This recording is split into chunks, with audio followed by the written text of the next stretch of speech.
in competitions, uniforms, and all of the above. It's the Cheer Mom. Yes, the Cheer Mom podcast. Cheer Mom. Yes, the Cheer Mom podcast. Cheer Moms, your podcast is on. This is my life. I'm always like, if I wear all black, it gets dirty. If I wear all white, it gets dirty. I'm constantly running into things, bumping into things. I went to sit down to record this and I literally like scraped my hand on my freestanding whiteboard. Like, this is just my life. When I wear those cute little like kimonos or like little shrugs with, you know, the flowy sleeves, they catch on doorknobs. I'm constantly like being like lassoed back, like throttled by doorknobs. I'm a mess. I had a piece of pepper stuck in my teeth all day. I tried this red lipstick situation. It's, you know, I'm just trying to make it through the day. 30 minutes at a time, if that, 15 minutes at a time. So if you're feeling like a clumsy, chaotic mess, you're in good company. Trust me. You know who is not a clumsy, chaotic mess? Today's guest, not at all. She is a Team USA cheer athlete in the adaptabilities division. And that's different from the cheer abilities. It's the adaptive abilities division. And she's going to tell us what that means. Keely Icardi is such a sweetheart and such an advocate in the cheer community. Holy cow. I just love listening to her talk about cheerleading. She loves the sport deeply. She loves her teammates deeply. She is just a lovely human being through and through. And she talks about what it means to be in the adaptive abilities division, what that requires, some changes that they're making, and how it's an international division and it's competitive. These are humans that, despite things that try to hold them back, have become competitive cheer athletes on literally an international world stage. I can't believe that I have missed this event year after year. I'm thinking that I might just need to go to Orlando a day early and witness all that is the IASF and these international divisions and Team USA and USA Cheer. I'm hearing that it's like next level from opening ceremonies to the end. So make sure that you follow Para Cheer Spirit and follow along with Team USA's journey and come to this event. If you're in the area, come a day early. I am just so excited to have learned more about this division, about the way that it works. It's different from, I think, anything that we have experienced or heard of if you haven't already been to the IASF division part of the cheerleading world. Now, remember to check out the Cheer Mom podcast membership community, where for just the cost of one Starbucks order, probably less, you can get ad-free episodes of the podcast, chances for exclusive giveaways, behind-the-scenes content, and more. It supports the Cheer Mom podcast, keeps it going. If that is not your cup of tea or part of your budget right now, visit cheermomshop.com. Get you a little Cheer Mom hat like I'm wearing right now. It says unsubscribed from the Cupid Shuffle. There's also an official Backpack Carriers Club hat. And share this episode, this podcast with a friend. That's free. Sharing with a friend is free. Hitting the follow and subscribe button is also free. It really impresses like Apple and Spotify and YouTube. Just when you, as they say, smash that subscribe button, it makes me look good in front of potential ad partners. So I keep it real, guys. I lay it all out there. So some free ways you can support, keep it going. The podcast takes a lot of time and resources behind the scenes that you don't see or hear about outside of the 45 minutes to an hour of an episode that you get to experience. So please support in any way that you can. And I love and appreciate you for that. Without further ado, here is my friend Keely. Can we all agree that We don't just wear jewelry, we tell a story with it. And that's exactly what you're going to find at TCC Jewelry. Whether it's celebrating your team, your athlete, honoring a milestone, showing your spirit, or just adding a little sparkle to your everyday look, every piece is designed to mean something special. From simple yet elegant cheer mom bracelets, rings, necklaces, little nods to cheer with sayings like hit 0 and 2 minutes and 30 seconds, to now an all new customizable charm necklace that you can add your team colors to. TCC Jewelry makes it easy to wear what matters most to you. It's not just jewelry, it's a reminder of what you're proud of, what you've accomplished, and what you love. So whether you're gifting someone you adore or treating yourself, because you deserve it, check out TCC Jewelry and find the piece that tells your story. Shop now at tccjewelry.com and enter code CheerMomPod for a special discount at checkout. tccjewelry.com, enter coupon code CheerMomPod at checkout for a discount. This podcast is supported by Laundry Sauce. Say goodbye to mediocre laundry. Seriously, Laundry Sauce has completely changed the way I do laundry. They even have a quick scent quiz that you can take so you can find like the perfect scent for you, because they're all about a luxury laundry experience. And here's what I love about them. With Laundry Sauce, it's not just about a chore. They want it to be a moment of joy, a little bit of rebellion, and a dash of sass, and honestly, a whole lot of confidence wrapped up in just a little single pod. And I'll admit, I was skeptical at first, but these pods really do elevate your laundry game. My clothes come out cleaner, they smell incredible, and they've tackled stains I thought wouldn't come out. Things like mud, lipstick, blood, even buffalo sauce from our restaurants. My personal favorite scent is Egyptian rose, but I've got my eye on the Italian bergamot next. I literally gave my commercial brand detergent away because I love this new detergent so much. I don't want to use anything else. So if you're ready to upgrade your laundry routine, head to laundrysauce.com/CheerMomBlog and use the code CheerMomBlog at checkout for 15% off your first order. That's laundrysauce.com/CheerMomBlog and use the code CheerMomBlog at checkout for 15% off of your first order. So Keely, you and I actually officially met on a photo shoot. We were doing a photo shoot together and had so much fun, and we got to talking as one does when we're going different places in a photo shoot. And you were telling me all about the say the division name for me, because I feel like I get it wrong. Is it adaptive abilities division? Yes. Okay, got it right this time.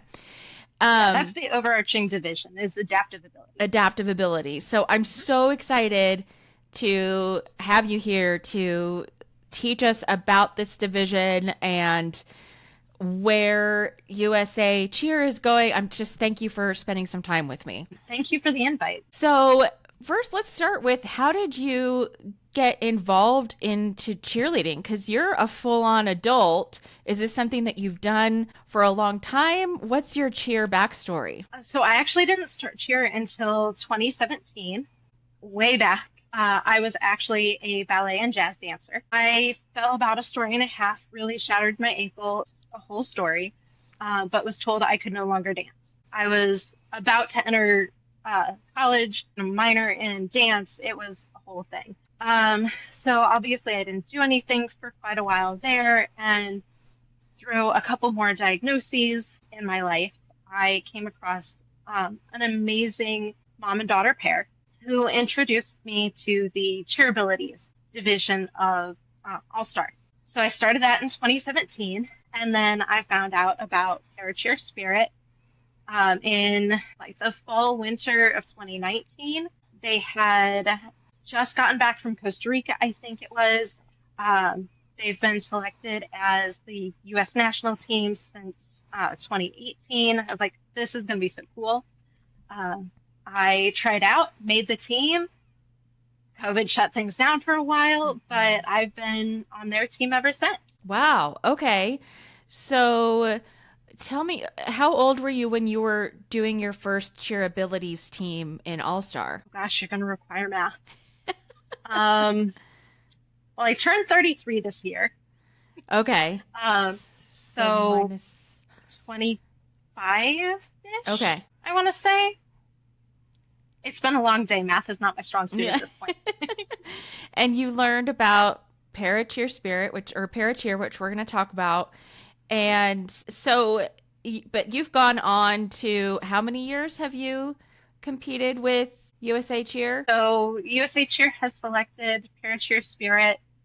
Minus the couple years off from COVID, I've competed with them 22, 23, 24, and then this year in 25. So 4 years. Okay, okay, awesome. And not slowing down, I might add. You just keep getting more momentum and more, should I say, engagement online, and Oh my gosh, more yes. making more friends everywhere you go. I think that's so cool. Oh yeah, it really is. Things have picked up a lot for us in the social media space recently. This summer, we actually went and did a halftime show at a wheelchair football game. It was incredible. I think we're actually talking with some other adaptive organizations to get some more adaptive cheerleading started up for those football teams. We're picking up speed and That's so not cool. stopping anytime soon. That's awesome. Okay, so educate us a little bit, because I think most of us are familiar with the Cheer Abilities division in All Star. It's such a touching division. I cry every time. People give a standing ovation every time. Is there a difference between the Cheer Abilities division and Adaptive Abilities division, or is it the same? Is it different ways of saying kind of the same thing? They are completely different, but they do have some similarities. Okay. I actually have a nice little chart that breaks down all of the Oh, I love divisions, that. because between All Star and ICU, there are actually 4 different divisions available for disabled athletes. So you have your cheerabilities that everyone knows and loves. That is aimed for any athlete with a disability as per the ADA. Those teams typically end up being all disabled athletes or athletes with buddies. Sorry, the chart keeps everything straight together. And cheer abilities, you only see level 1, 2 scales. Okay. Adaptive abilities, which is what I've been doing with Paracheer Spirit, we go up to a level 4. So we gain 2 additional levels, but we are also either traditional or unified. So we can either have a team of all athletes with disabilities, or we can merge and blend athletes with and without disabilities. So truly athletes on the same team, not an athlete with a buddy, which is super cool for all of our non-disabled athlete friends who hop on these teams with us, and it's absolutely incredible. And those adaptive abilities teams, if it's unified, we have to have at minimum 25% athletes with disabilities. So if you have 16 athletes on a team, 4 of them have to have disabilities. Right now, that is still per as the ADA, but we are aiming towards the Paralympics one day. So eventually that will go into a classification system like the IPC has for all of the other Paralympic sports. Okay. That's amazing education. Let me interrupt you really quick. Okay. So you said a couple of times athletes with a buddy, and we've seen those buddies, and I think that we can make assumptions as to what that means, but can you define what that is and what that relationship is? Athletes that have a buddy, and what requires them to have a buddy, and what's the buddy's role in the cheer routine? So obviously every athlete with a disability is completely different. I haven't ever required a buddy, but a lot of times your buddies would be, if like me, you're in a wheelchair, you need someone to help you get around the floor. Your buddy would help push you around, maybe even hit your wheel locks for you so that you can jump right into a stunt. Buddies will also help athletes up out of a forward roll. Sometimes athletes just need a little bit of help getting from one place to another. Buddies are more of a helper, where with adaptive abilities, we're truly one and the same athletes. Buddies also typically tend to wear like a t-shirt that contrasts with the team. Everybody on my team wears the same exact uniform. So also with cheer abilities, you don't necessarily see buddies helping build stunt, but with the adaptive abilities, because we're all athletes, everyone is in the stunt together. So are there limits in adaptive abilities?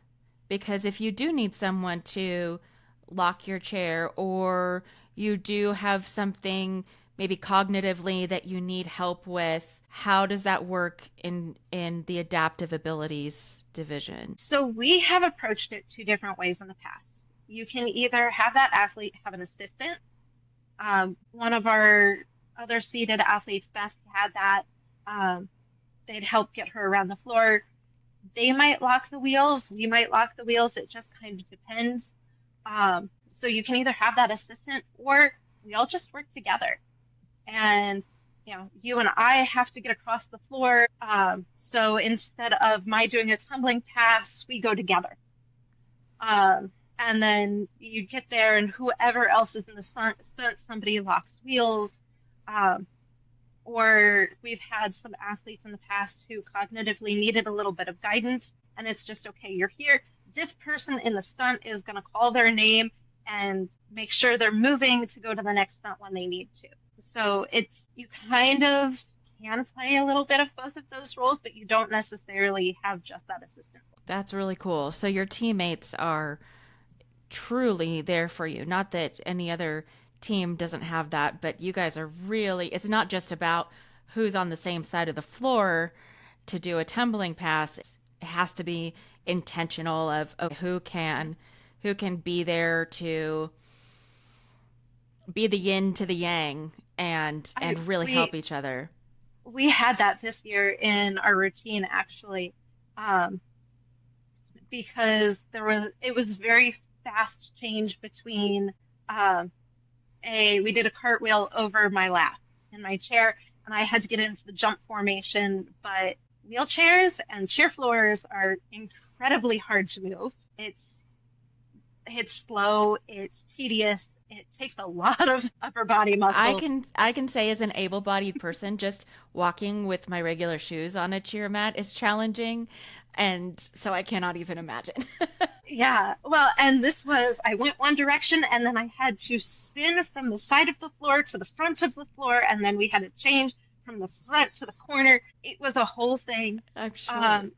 And one of my fellow teammates actually crouched behind me, didn't participate in jumps, and actually rotated my chair through all of that so that I could go ahead and change directions with everybody else. I could still participate and jump. I don't actually jump, but I do move my legs and hit the arm positions.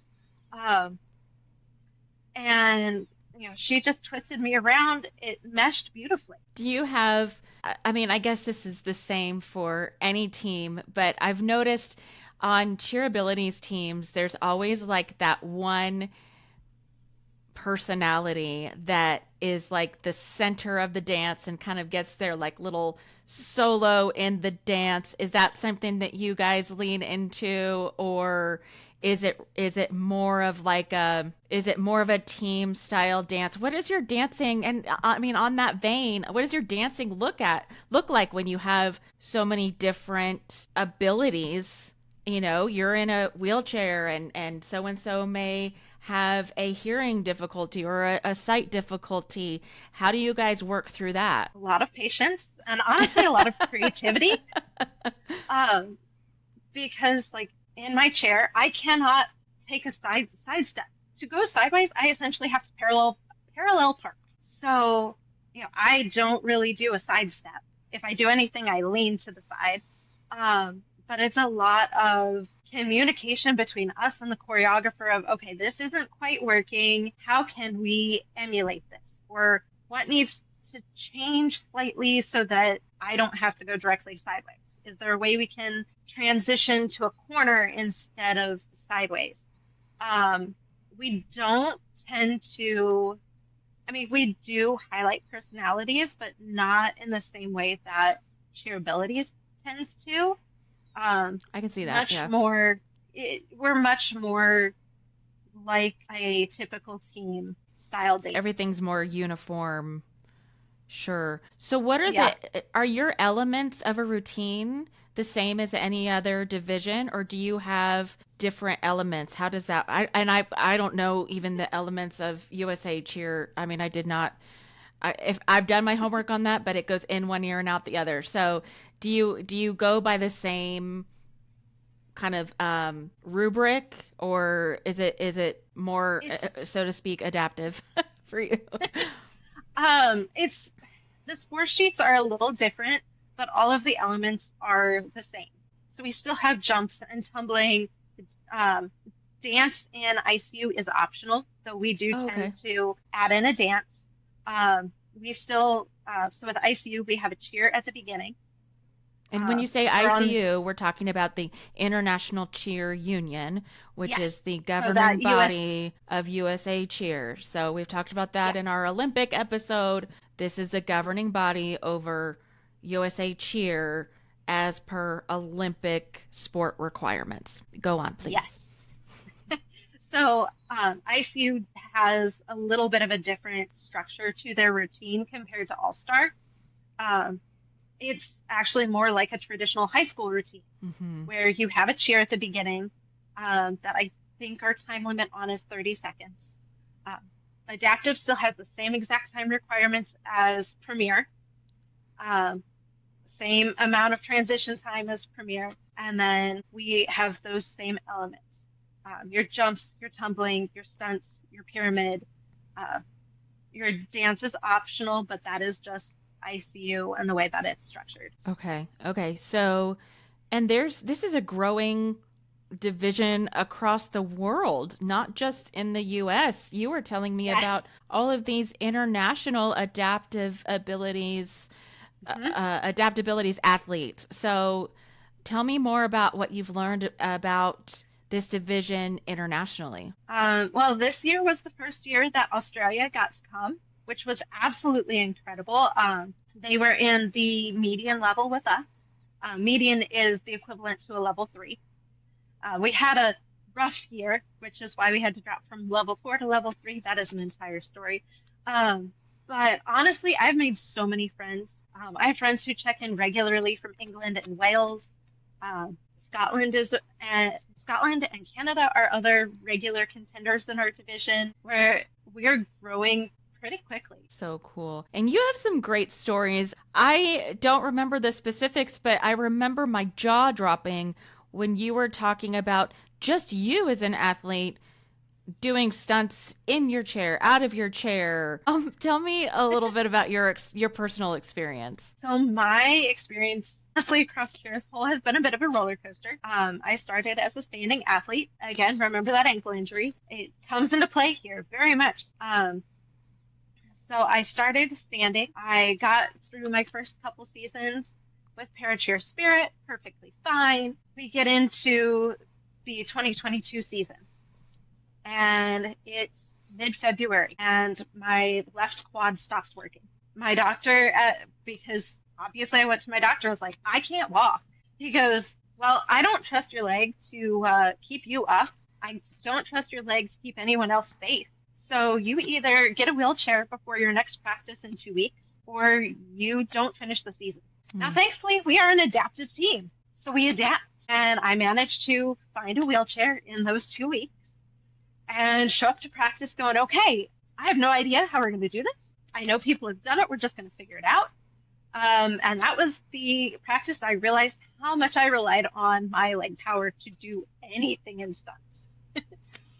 So we had about 2 months from my transitioning to a wheelchair to Worlds.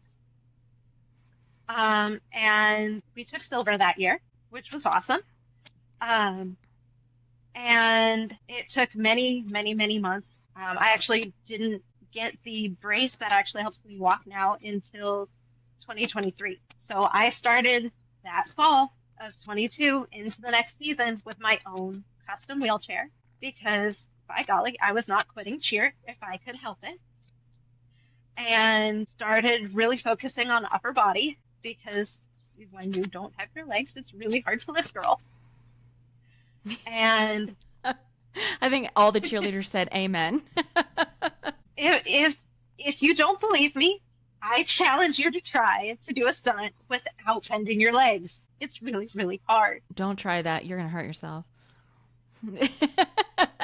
Try lifting anything without bending your legs. Yeah. Or, stay on, sit on your knees and try to lift. Don't actually like bend over. There you go. That would be bad. Don't hurt yourselves. Just sit down and try to do it for sure. Yeah. Yes. So went into 23.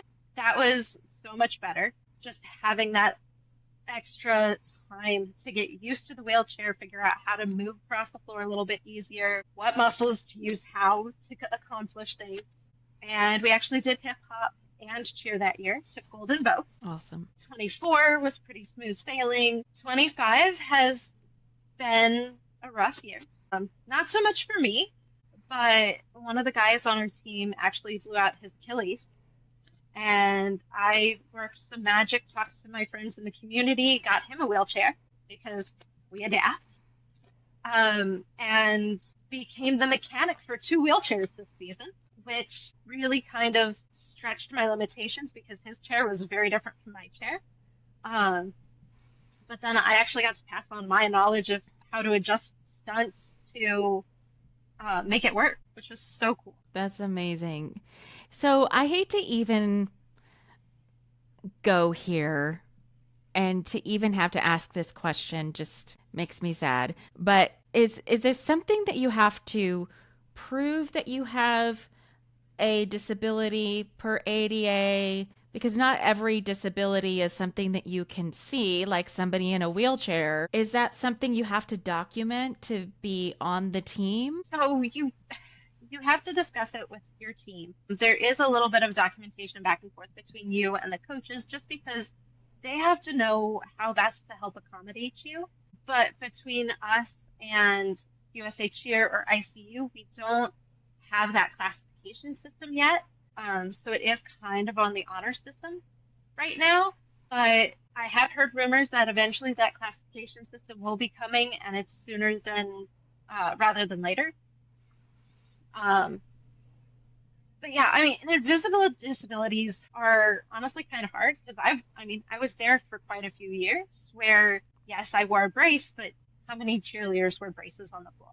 Because Right. I just had a regular, lace it up, strap it down with your Velcro brace, and I just looked like any other cheerleader, except, well, I dislocated and my shoulder and tore my rotator cuff by doing 2 forward rolls in a row. Wow. And no one would expect, no one would see that just by looking at me. So like within our team, we do a lot of talking and we communicate a lot.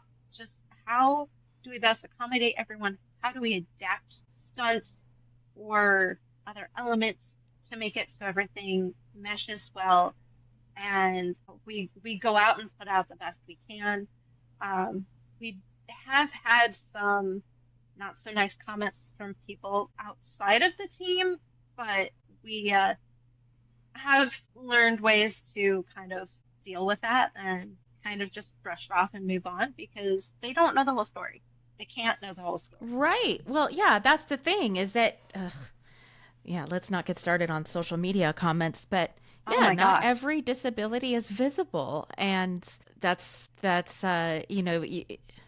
it's a tough one. It really is. Interesting. So you mentioned a minimum percentage of athletes of athletes with disabilities. Is there a maximum on any of that? Like if you had a team full of athletes in chairs, is that something that you guys, can adapt to, or is there I don't know that would ever be a realistic scenario, but like the hard part with the team of people all using wheelchairs would be who's your flyer. Because yes, we can technically, I could technically fly. I just would have to be wearing a seatbelt. I love my teammates. I trust my teammates. No. I know how awkward my chair is to handle. I don't think I ever want to be someone who flies. I have seen multiple people in chairs fly.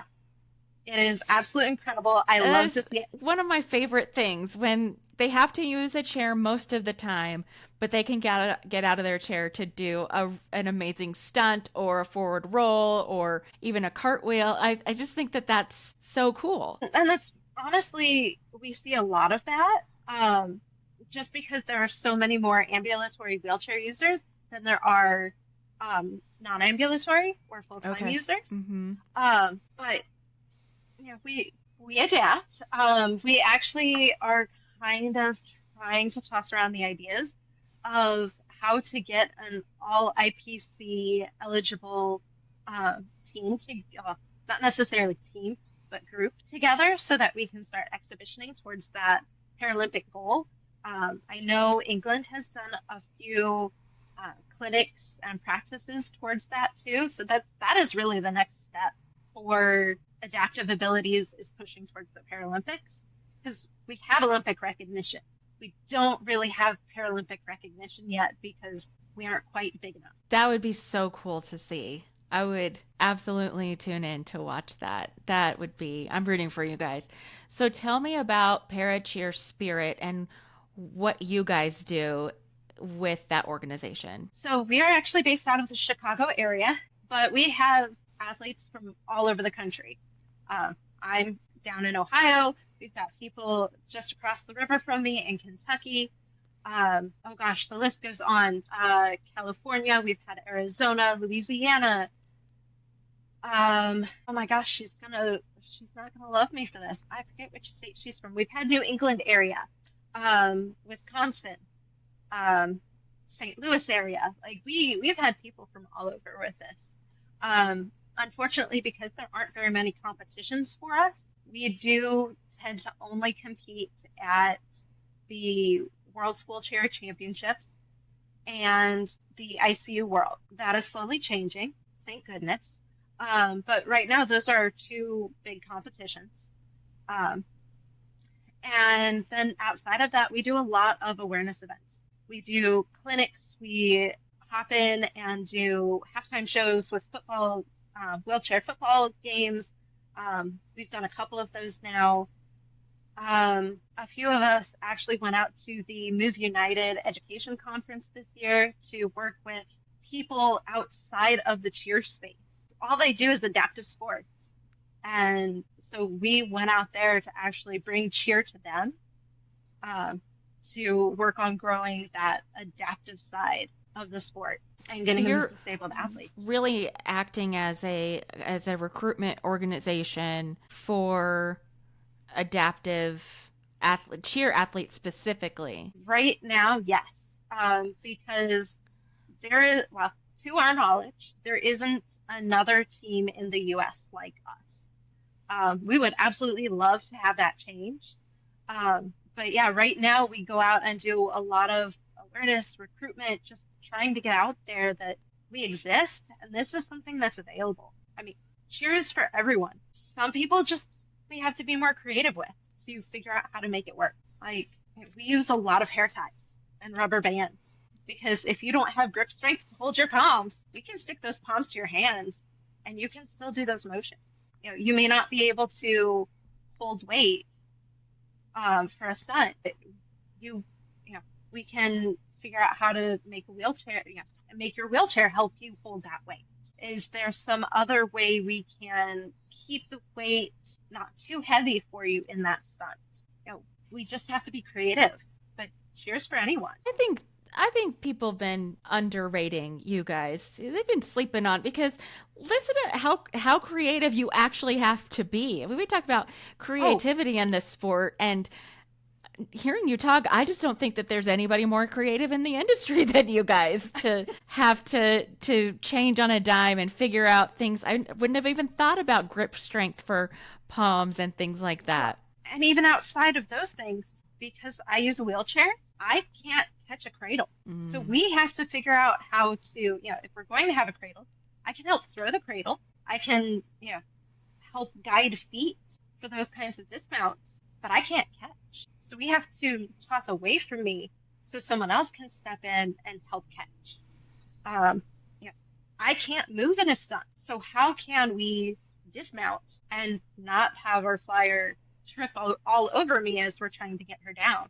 There's a ton of creativity in this division that has to happen. How many of those things did you have to learn the hard way? Well, there's a reason I have a set of women's football pads, and I have multiple ways of wrapping pieces parts on my chair or cushioning my thighs, because it's a lot of trial and error. And while we do everything in our power for things to go safely, sometimes you still get kicked in the ribs. That is just the nature of cheerleading. And unfortunately, sometimes there are metal uprights on the chair that my other bases have run into. And just, yeah, there's been lots of bruises. Thankfully, no actual long-term injury. Lots of bruises, and sometimes you still get kicked in the ribs. I feel like that should go on a t-shirt. Well, Keely, you're so gracious about it, and you're so like, well, we're just going to pick up and figure this out. I love it. If people want to show support, if they want to help spread awareness, how do they follow and do that? So the best way is probably to follow the team on Instagram, which is para_cheer_spirit. And we have our website linked there, our YouTube linked there. On our, that's the best way to get in touch with us for any kind of support there. If you're interested in joining a team or starting a team, anything like that, that page is absolutely your go-to. My personal Instagram is Keely Marie Cheers. I am going to start being better about my socials, and I'm hoping to start posting some of those little technique things that most people wouldn't think about, like how to adapt your palms, and kind of just trying to get some more education out that way so that you can share. And then there is always USA Cheer. They have an entire section on their website about all of the inclusion opportunities, because we are not the only kind of division. We have Special Olympics and special abilities too, and sometimes those are just a better fit than adaptive. But those are your big places to go for information. Well, and it sounds like if you are a fully able-bodied person, this new division with both types of athletes could be exciting for somebody who really wants to help and support and has a heart to lift others up, with pun not intended. Absolutely. I mean, we would love to get anybody involved in this division, quite literally. It is a division that is open to everyone and anyone, and the camaraderie is just absolutely incredible. And we do have that creativity. Honestly, if you want to be creative with your stunts, or even just kind of think in that creative way, adapting is a huge part of everyone's daily life. Getting into that mindset of, how do I do this? We're in a relatively controlled environment. This is a great way to start thinking about that. But also, because we only go up to a level 4, we don't necessarily, you don't have to have world's level skills to be on a world's eligible team, which I think is honestly one of the coolest aspects, because it's really hard to keep up those level 6 and 7 skills forever. But we've had, now granted, there were a couple moms of athletes, but we had a couple moms join the team, quite literally moms. And I believe Ange turned 50 when she was on the floor with us for the Pan American Championships last year. That is so cool. We don't have an age limit. So if you used to cheer, this is a great way to get back into cheer too. And potentially be on an Olympic team. I mean, what? Yeah, I mean, it is that we have the potential for that level. USA Cheer does select a team that is already together to represent them at the ICO World Championships. So they haven't come out with who that team is yet. We may or may not be them. We're not sure yet. But on a team like this, you have that potential, which is so cool. That is so And cool. yeah, you get to meet all of these people from literally all over the world, which is the cultural exchange at Worlds is one of the coolest things ever. You just are turned loose out by the globe at ESPN and you wander around for hours and talk to people, trade trinkets. It's so cool. Well, if you don't already, follow Keely, follow Paracheer Spirit. You won't be sorry that you did. They're doing some really cool things. And Keely, you're just so selfless. And you could talk about the successes of your teammates all day long over your own. And I love that about you.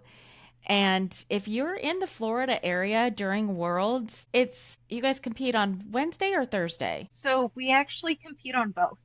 So On both. Okay. Yeah. So well, assuming the schedule has not changed, the last few years we have had semis on Wednesday before opening ceremonies, and then finals on Thursday. So most people, if you're not close to the Florida area, you're already heading into town.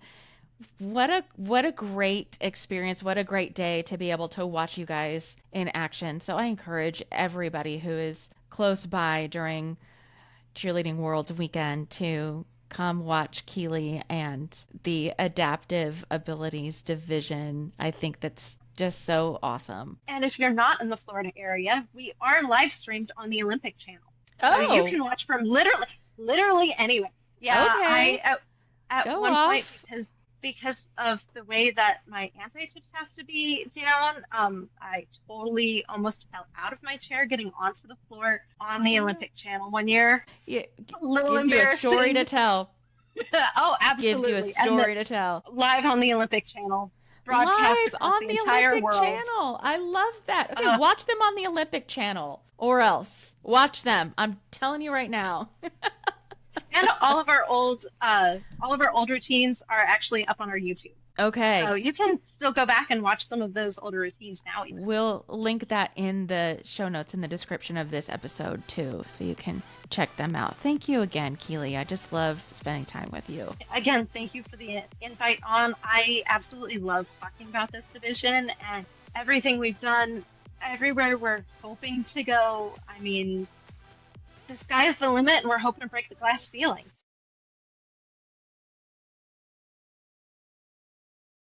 What up, party people? This is Jason Larkins, host of the Let's Talk Cheer podcast, and I've teamed up with Kristen Wheeler of the Cheer Mom podcast and Dan Cotton of the Cheer Biz podcast. That's right. Hey, everybody, Kristen here. We know that you love cheer, so why not dive into more perspectives? Tune into my podcast, the Cheer Mom podcast, for cheer issues spoken from the parent's perspective. Then head over to Dan's podcast, the Cheer Biz podcast, to learn from a gym owner on how to run a successful cheer business. And of course, don't miss the Let's Talk Cheer podcast featuring Jason Larkins, the one that we all know and love, where they talk about cheer from a coach's perspective. Which means whether you're a coach, a cheer parent, or a gym owner, we've got you covered. Find all 3 podcasts on Apple Podcasts and Spotify, and stay tuned for new episodes each week.